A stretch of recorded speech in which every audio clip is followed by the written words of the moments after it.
श्री शिवाय नमस्तुभ्यं भक्तों। तो आइए भक्तों, आज हम इस वीडियो में महान फलदायी, महान पुण्यदायी षटतिला एकादशी व्रत के महत्व के बारे में, उसकी कथा के बारे में सुनते हैं। ये षटतिला एकादशी व्रत अत्यंत पुण्यदायी और महान फलदायी व्रत है। ये एकादशी व्रत भगवान विष्णु को अति प्रिय है। आप लोग सोच रहे होंगे कि हम शिव दीवानी नाम से हमारा जो चैनल है और भगवान शिव की कथा के बारे में इस चैनल में दिया जाता है, लेकिन आज एकादशी कथा के बारे में क्यों दे रहे हैं? तो हमारे बाबा भोलेनाथ परम वैष्णव हैं, प्रथम वैष्णव हैं। वो राम जी को अपने हृदय में बसाकर हमेशा राम नाम का जाप करते रहते हैं, उनका ध्यान करते रहते हैं। परम वैष्णव और परम वैष्णव संत, प्रथम वैष्णव संत हमारे भोले बाबा हैं। वो भी एकादशी का व्रत करते हैं। इसलिए आज मैंने सोचा कि क्यों ना आपको इस महान पुण्यदायी फलदायी षटतिला एकादशी व्रत के बारे में आपको जानकारी दें। तो इसके महत्व के बारे में हम आपको बताते हैं कि जब हम इसका पूजा विधि और पूर्ण विधि विधान से इस षटतिला एकादशी के व्रत को हम जब करते हैं तो हमें इसका अनंत गुना फल मिलता है। हमारे सारे मनोरथ पूर्ण होते हैं, सभी अभिलाषाएं पूर्ण होती हैं और इस व्रत को करने से हमारे समस्त पाप नष्ट हो जाते हैं। और समस्त पाप नष्ट होने के साथ साथ जब मृत्यु के बाद हमारी जब ये देह छूट जाती है तो हमें भगवान विष्णु के लोक की प्राप्ति होती है। भगवान विष्णु के वैकुंठ धाम की हमें प्राप्ति हो जाती है। तो हम आइए आज हम षटतिला एकादशी के महत्व के बारे में जानते हैं।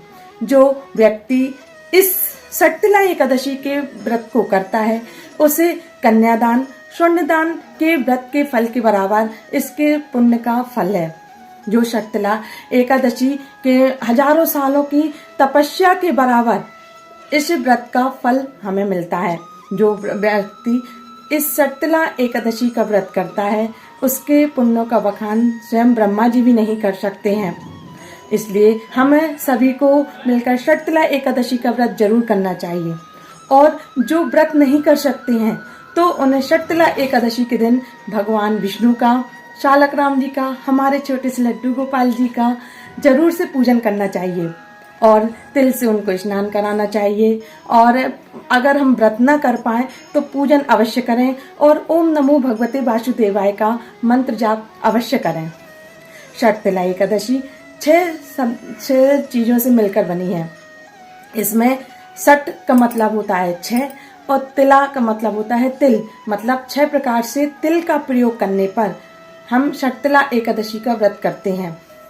इसका पहला है कि तिल को मिलाकर जल में स्नान करना, फिर दूसरा है तिल का उपटन लगाना, फिर तीसरा है तिल मिलाकर हवन करना, फिर चौथा है पितरों को तिल से तर्पण करना, और फिर 5वां है तिल का दान करना और 6वां है तिल का सेवन करना।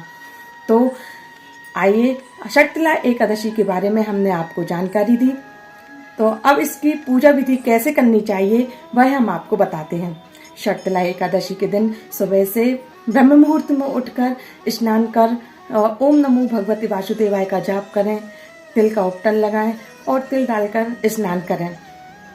इसके पश्चात अपने पूजा स्थल को स्वच्छ साफ करें, गंगा जल छीटें। फिर इसके बाद तिल से जब हम पूजा करेंगे तो हमारे व्रत के पुण्य का फल दोगुना हो जाएगा। जब हम पूजन करने बैठते हैं, जब हम जिस किसी की भी पूजा करते हैं, चाहे वो शालक राम जी हों, लड्डू गोपाल जी हों या विष्णु भगवान लक्ष्मी जी हों, जब हम पंचामृत अभिषेक करते हैं तो उसमें हम तिल को जरूर से मिलाएं। फिर उसके बाद उनका पंचामृत अभिषेक करें, जिसे तिलोदक कहते हैं। मतलब पंचामृत में तिल मिलाकर भगवान का अभिषेक करना तिलोदक हो जाता है। फिर उसके बाद सुंदर स्नान के बाद सुंदर वस्त्र पहनाएं, उसके बाद सुंदर श्रृंगार करें और फिर रोली, मौली, चंदन, अक्षत नहीं, तिल अक्षत प्रयोग में नहीं लाते हैं। तिल और धूप, दीप, नैवेद्य, नारियल, जनेऊ, सुपारी, इन सभी चीजों से भगवान विष्णु को अर्पण करें। उनका पूजन करें, श्रृंगार करें, ओम नमो भगवते वासुदेवाय का जाप करें। इसके पश्चात हमें ओम नमो भगवते वासुदेवाय का जाप करते जाना है। और जब हम भगवान को भोग लगाते हैं तो तिल, गुड़ और नारियल से मिले हुए व्यंजन बनाकर, जैसे तिल गुड़ को मिलाकर जो लड्डू बनते हैं, उसका भी भोग भगवान विष्णु को हम अर्पण कर सकते हैं। इसके पश्चात जब हम हवन करते हैं तो हवन में भी तिल मिलाकर ओम नमो भगवते वासुदेवाय स्वाहा ऐसा कहते हुए हवन में आहुतियां देते हैं और धूप, दीप, कपूर से भगवान की आरती उतारते हैं। और जब हम बांके बिहारी हमारे लड्डू गोपाल जी की आरती उतारते हैं, उनके साथ साथ हम एकादशी माता की भी आरती उतारते हैं। और इसके बाद तिल को दान करते हैं। दान दक्षिणा के सहित किसी ब्राह्मण या किसी निर्धन व्यक्ति को तिल का दान दिया जाता है। ये हमारी पूजा विधि हो गई षटतिला एकादशी व्रत कथा की। तो अब आइए हम आपको षटतिला एकादशी की व्रत कथा को सुनाते हैं।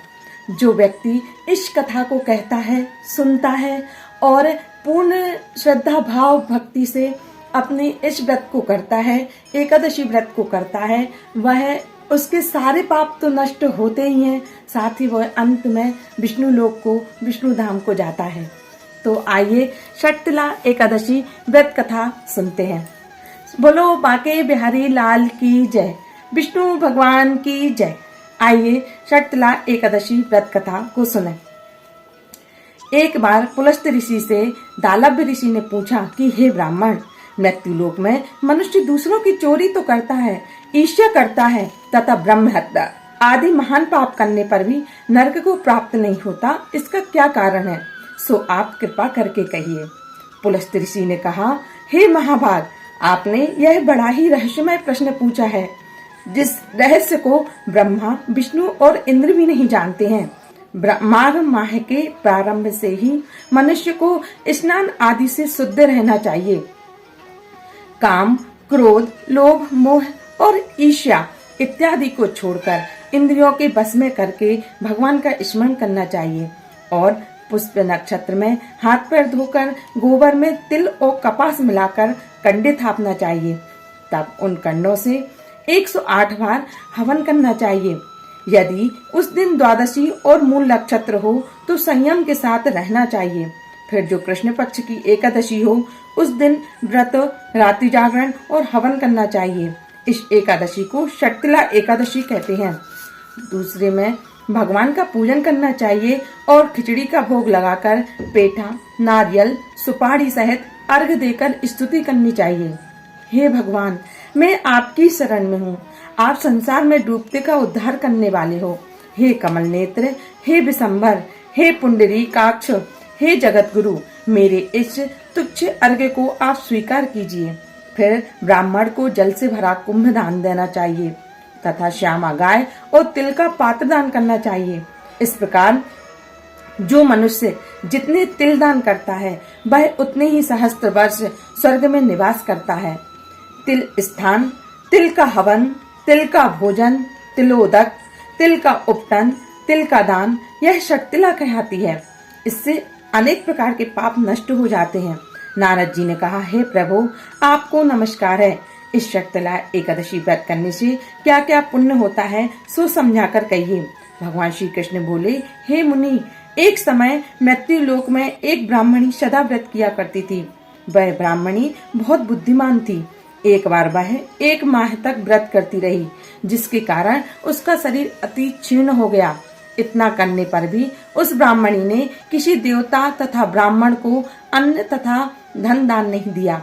तब मैंने स्वयं विचार किया कि इस ब्राह्मणी को शरीर आदि शुद्ध कर लेने के कारण वैकुंठ तो प्राप्त हो जाएगा, किंतु अन्न दान न करने के कारण इसकी तृप्ति न हो सकेगी। यह विचार कर मैं स्वयं उस ब्राह्मणी के पास अन्न दान लेने गया। तब ब्राह्मणी ने मेरे आने का कारण पूछा। मैंने कहा, मुझे अन्न की भिक्षा चाहिए। इस प्रकार कहने पर उसने एक मृतपिंड मुझे दे दिया। तब मैं उसी मृतपिंड को लेकर वापस चला आया। कुछ समय बाद ब्राह्मणी अपने शरीर को त्याग कर वैकुंठ में गई। हे मुनि नारद, तब उस ब्राह्मणी की नृत पिंड देने के कारण एक आम का घर मिला। जब उसने अपने उस घर को देखा तो वह दौड़कर मेरे पास आई और बोली, हे भगवान, मैंने अनेकों व्रत आदि करके आपकी सेवा पूजा की है, फिर भी मेरा घर सभी वस्तुओं से शून्य है, इसका क्या कारण है? तब मैंने उस ब्राह्मणी से कहा, पहले तुम अपने घर जाओ और द्वार तब खोलना जब वहाँ देव स्त्रियां आएं। उनसे तुम षटतिला एकादशी के व्रत की कथा सुन लेना। भगवान के कहने से वह ब्राह्मणी अपने घर चली आई। जब देव स्त्रियां द्वार खुलवाने के लिए आईं, तो उस ब्राह्मणी ने कहा, यदि आप द्वार खुलवाना चाहती हैं तो पहले आप मुझे षटतिला एकादशी का व्रत महात्म्य सुनाइए। तब उन देव स्त्रियों ने उसे षटतिला एकादशी का महात्म्य सुनाया। जब उस ब्राह्मणी ने अपने घर का द्वार खोला, तब उन देव स्त्रियों ने उस ब्राह्मणी को सब स्त्रियों से अलग पाया। फिर उस ब्राह्मणी ने भी षटतिला एकादशी का व्रत किया, जिसके प्रभाव से उसका घर भी धन धान्य से परिपूर्ण हो गया। अतः मनुष्य को षटतिला एकादशी का व्रत अवश्य ही करना चाहिए। इस दिन तिलपट्टी का सागार लिया जाता है और इस एकादशी को करने से मनवांछित मनोकामनाएं पूर्ण होती हैं। पूर्ण श्रद्धा भक्ति के साथ जो इस षटतिला एकादशी को करता है, उस मनुष्य के सारे पाप ऐसे ही नष्ट हो जाते हैं और अंत में वह वैकुंठ धाम को प्राप्त करता है, भगवान विष्णु के लोक को पाता है, जहाँ हमारे आराधक राधे कृष्ण सदा सर्वदा विराजमान है। उस धाम को प्राप्त करने के पश्चात वह व्यक्ति मुक्त हो जाता है। तो षटतिला एकादशी का व्रत आप सभी जरूर करें और कमेंट सबको शेयर करें, जिससे ज्यादा से ज्यादा सभी इसका पुण्य लाभ ले सकें, इसके बारे में जानकारी प्राप्त कर सकें। आगे और भी आपको ऐसे व्रत त्योहारों के बारे में और भी आपको वीडियो मिले, इसके लिए हमें कमेंट्स जरूर करें और मेरी वीडियो को ज्यादा से ज्यादा शेयर और सब्सक्राइब करें। हरे कृष्णा, राधे राधे, श्री शिवाय नमस्तुभ्यम, हर हर महादेव, ओम नमो भगवते वासुदेवाय।